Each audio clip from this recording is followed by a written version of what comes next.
guys, this is Thomas over at Dreamscape Aquatics. Today we are going to be building the 40-gallon frag tank stand. I go over what the materials with you, and then we'll go into a time lapse, coming back periodically to kind of explain what the build entails. So first off, we're going to be using 2x4s as our primary support, and then later on we will add plywood that the tank and the sump will actually sit on. The other materials that you'll need will be a tape measure, Sharpie, screws. I ended up going with the number 9 2.5 screws, as well as some wood glue. It will be very helpful if you don't have another set of hands. It will be just generic clamps. The other thing that I decided to do near the beginning of this is a guide. So this here is just a piece of scrap of the 2x4s. When I was at Home Depot, I went ahead and had them cut the lumber for me, since I do not have a table saw or chop saw. Again, this is a budget guide. So essentially, I'm kind of OCD sometimes, and I don't want my screws to be off or look funky. I want it to be as stable and uniform as possible. So I will just be using this as a drill guide, essentially make sure everything is lined up, pre-drill my holes, and then I will be using the screws with some wood glue just to make it a little more sturdy. That's the plan. So I'm gonna go ahead and get started here, get you guys set up over here on my stand, and we'll get this started.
guys, so that's going to conclude the 40-gallon stand. So ran into a couple things. I'm sure you saw me adjusting, clamping things. If you are looking at the top here,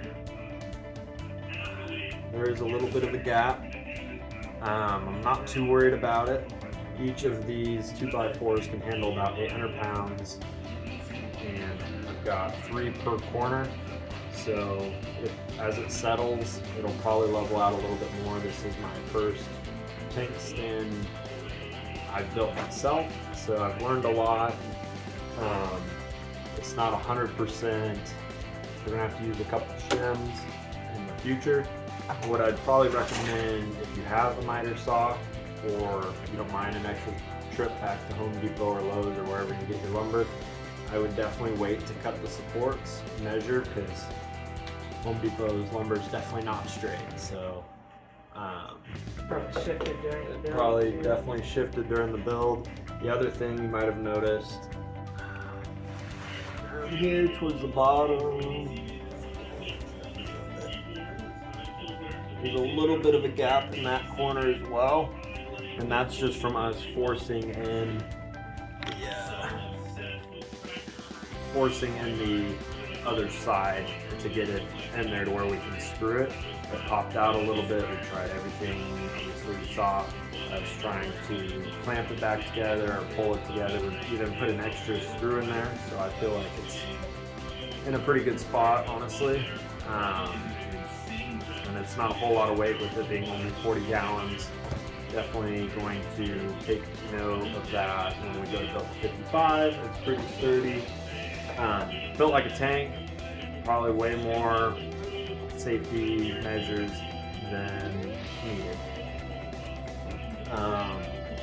Probably going to end up wrapping it in 1/4-inch plywood on the 2 sides and the back. Front, I haven't decided yet. If you guys want to comment below if we want to do doors or if we want to do like a sliding panel or something else I was thinking about. Gonna have the 20-gallon stand below, and then we're gonna put 1/2-inch plywood on top that the tank's actually gonna rest on. Make sure it's level with shims. I mean, it is what it is. Again, thanks to my buddy Colin for coming over and helping me another set of hands with it. I appreciate it. So. Alrighty guys, so we are on the second to last step here. We've got some plywood. I went ahead and got cut at Home Depot. I think it's going to work. It's not exactly the way I would like. The stand, like I said before, it's my first shot at this. It's not going to be perfect. I ended up doing 1/4-inch, which I'll be doing a wrap across 3 sides, and then I will have 1/2-inch on top and where the sump's going to be down below. I'm going to try to do screws every 8 to 12 inches. It's already kind of a tanky stand, so I'm not super worried. The other thing I'm going to do, probably off camera potentially, is cutting out the holes for the doors after I've got that front board here. Outside of that, all we've got to do, I'm choosing to stain it. You can paint it as well, obviously. I just really like stain, and with this plywood there's a really pretty kind of blue tint to it. So I'm hoping to capture some of that. This video as well, I will definitely have some feedback for what could have been done better. And I've got the lumber that's behind you guys to put together the 55, and I'm going to do it a little differently already. Stay tuned for those changes.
Alrighty guys, so I just finished wrapping the cabinet. Came into a couple of hiccups here, so I'll show those off. So I've split the plywood there. I'm thinking a little bit of wood glue, some wood filler, sanded a little bit, but other than that, all we got left to do is staining. I'm probably going to do a clear stain, and then the other thing I'm going to do with the jigsaw is cutting out 2 spots for doors. Definitely sturdy, definitely not going to be an issue holding any of the weight. It probably could hold double the weight, to be honest. I kind of went overboard with the amount of screws I used. I'm gonna have to cut it here.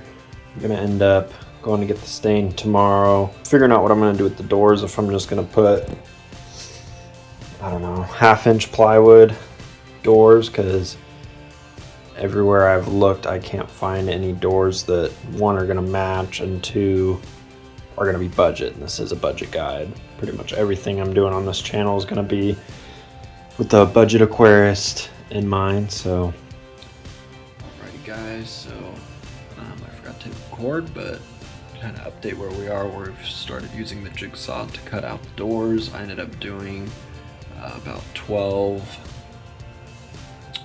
by 24 per side, and then I've got about a 3-inch, give or take, what the doors are going to butt up into.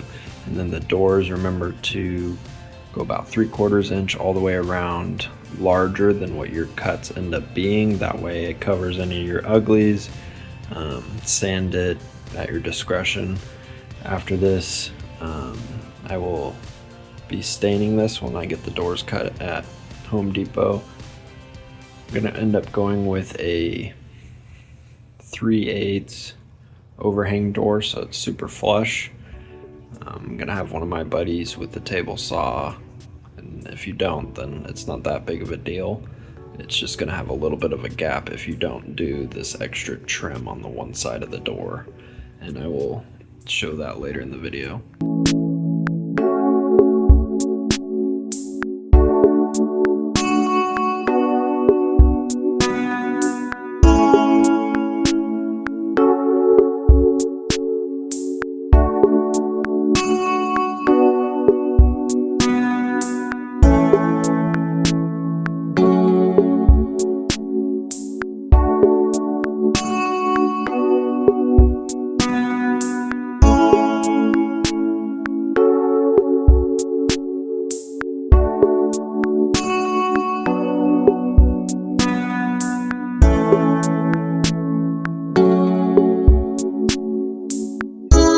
Update, obviously you can tell we are no longer in the basement. I went ahead and moved the stand out here to finish the project. So if you can't tell, I went ahead and put some wood filler in all of these holes, at least visible. I haven't decided if I want to put them on up top or not yet, but all across the front there. And then I have my doors cut here, and you got a couple options on how you want to cut them. I went ahead and did a 3/8 kind of trim on the inside, so it's going to be completely flush, which you'll see later on. But you can do just a piece of plywood. The only benefit, other than just like a clean look, is avoiding light exposure from your refugium if you end up running one, which on this build probably going to. Let's go ahead and spread this wood filler and on to the next step.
guys, so it's the day after we did our plastic wood filler. Just sanding it down to kind of blend it, and then we'll be putting on the doors today, and then doing the first layer of stain. We're probably going to do 2 layers of stain, so follow along, we're almost done.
Alrighty guys, so we just finished up the video. Here is the stand, it's fully stained. I ended up doing, I believe, 3 coats just because I had the extra stain. And we went ahead and put the tank on, everything fits. We did have to add some shims to either side just to kind of level it out a little bit, but I think we will be just fine. I have filled this up and it is holed, so I think we're good from here. Lots of fun videos to come up. If there's anything that you guys want to see, let me know and I will try to accommodate that as best I can. And I appreciate any like, subscribe, and hit the bell to get notified. Thank you.